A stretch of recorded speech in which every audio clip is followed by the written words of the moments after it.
The first time I noticed something was wrong was during the night shift. Whitecroft Hospital on the Isle of Wight loomed in the fog like a fortress of stone and shadow.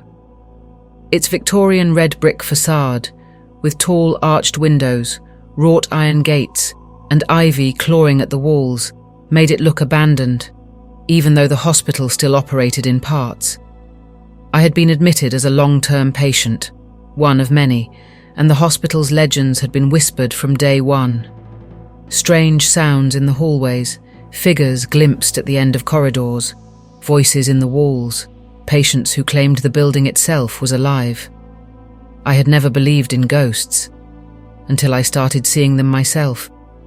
It began on a quiet night. The ward was dimly lit, only the flickering fluorescent in the corner of the common room keeping the shadows at bay. I was sitting with my roommate, Mark, a tall man with a gaunt face, thin and restless. We had been comparing notes about what we had seen over the past weeks. Minor things at first. A door slammed when no one passed, a shadow flickering across a wall. But that night, the ordinary became impossible. I looked up from my book and saw her. A woman stood at the end of the hallway, motionless, in a faded hospital gown.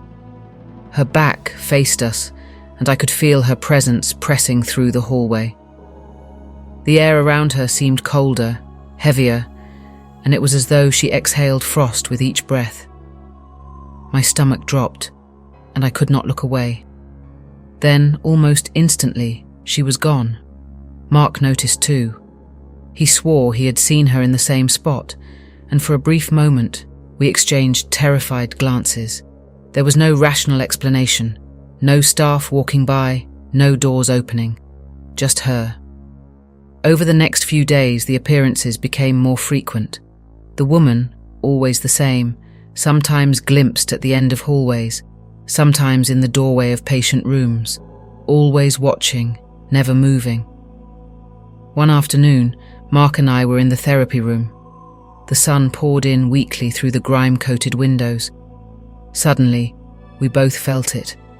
A soft whisper, like the rustling of old papers coming from the walls. It wasn't language, just a murmur, rising and falling in rhythm with our racing hearts. We spent hours retracing the halls, trying to locate the source. Nothing. Only the cold air that seemed to follow us, the subtle scrape of shoes behind us that vanished when we turned. We began documenting everything, filling notebooks with observations, trying to stay sane. It escalated one evening when we ventured into the East Wing, the oldest part of the hospital, partially sealed off. The doors were thick, their paint peeling and warped from decades of damp. The floors creaked under our boots. The air smelled of mildew, disinfectant, and something faintly metallic. We passed abandoned rooms where the beds were stripped bare, frames bolted to the floors, sheets long gone. In one room, a chair slid across the floor on its own, squeaking sharply. Neither of us touched it. A flicker of movement caught my eye. A shadow darted across the far corner, a shape so human it made my heart stop. I shone my flashlight, but there was nothing. Only the peeling wallpaper, the rusting radiator and the empty floor. As we moved deeper, the lights flickered violently. My flashlight beam stuttered, and I could feel the hairs on my arms rise. I heard footsteps behind me, soft but deliberate, following our path.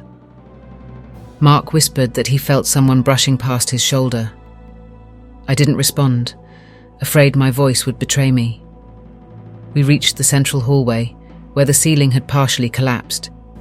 Water had pooled in areas, reflecting the broken lights, casting long shadows that danced across the walls. It was here that I first saw the face. Pale, ghostly, framed by dark hair, staring from the corner of the hallway. The features were distorted, impossible to place in any memory I had. Mark bolted past me, and I followed instinctively. The hallway seemed to stretch farther than it should have. Doors slammed one by one far ahead, in rapid succession, each bang echoing in the stone corridors. My chest tightened, lungs burning as adrenaline surged. We didn't stop until we reached the abandoned chapel. The once beautiful stained glass windows were shattered, pews rotted and sagging. A piano lay on its side, keys scattered. The cold here was unbearable. It wasn't just the air, it was a presence pressing down on us, heavy and insistent. In the corner of the room, a figure emerged, the woman again.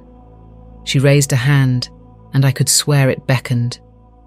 My instincts screamed to run, but I stayed, frozen. The whispering returned, louder now, echoing from the walls, the ceiling, the floor. It seemed to grow around us, seeping into our skulls, an inescapable pressure. We finally retreated to the hallway outside.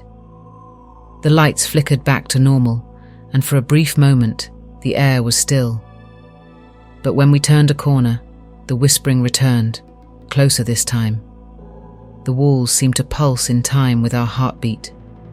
Over the following weeks, similar incidents happened at unpredictable times. One evening, I was alone in the bathroom.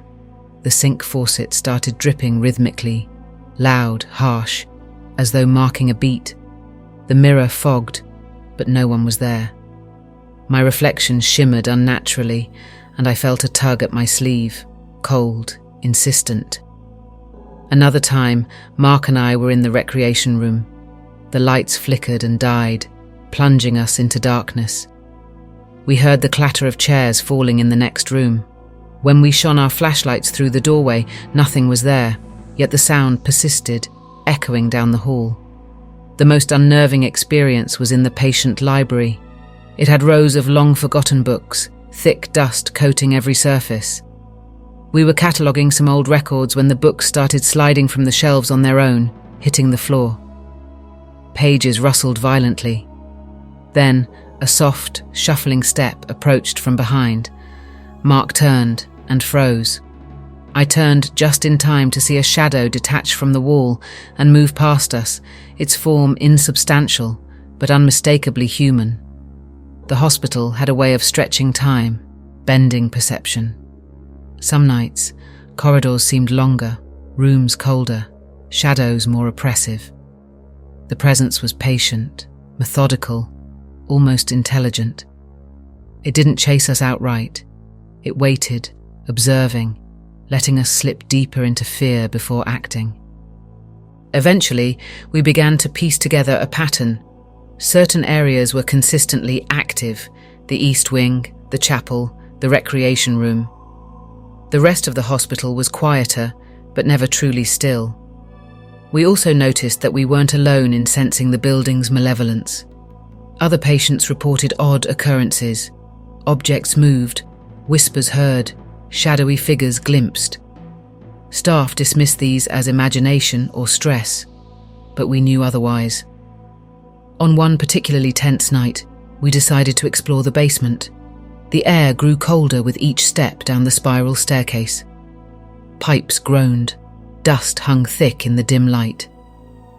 At the end of the hall, we discovered an old storage room, its door slightly ajar. Inside, boxes of patient records were scattered, pages yellowed and brittle. In the corner, a figure crouched. It was her, the woman, crouched, almost blending into the shadows. When she straightened, the room felt like it constricted around us. The whispering filled our heads, a constant pressure we could not escape. We backed out slowly, feeling her eyes on us even as we climbed the stairs. Every floor we passed, the whispers lingered, fading only slightly, tugging at the edges of our minds. Even in the days that followed, the encounters continued. In our rooms, in the common area, in the hallways, always at unexpected times. Each sighting, each sound, escalated the tension. We were never attacked, never harmed directly, but the constant fear wore on us. Every creak, drip and whisper sent our hearts racing, our senses alert. Whitecroft Hospital was not merely a building, it was a living archive of fear. Its history of patient suffering, neglect and decay permeated the walls, the floors, the ceilings. and it watched us, two of its most attentive visitors, always aware, always waiting. By the end of our time there, we had learned to move cautiously, to anticipate the unexplainable. The woman still appeared, the whispers still followed, and the shadows still moved when we were not looking. We could no longer dismiss the hospital's haunted reputation as myth. We had lived it, over and over, in every hall, every room, every corridor of Whitecroft. And though the hospital's lights were eventually restored and the staff continued their rounds, we knew that some things, some presences, never left.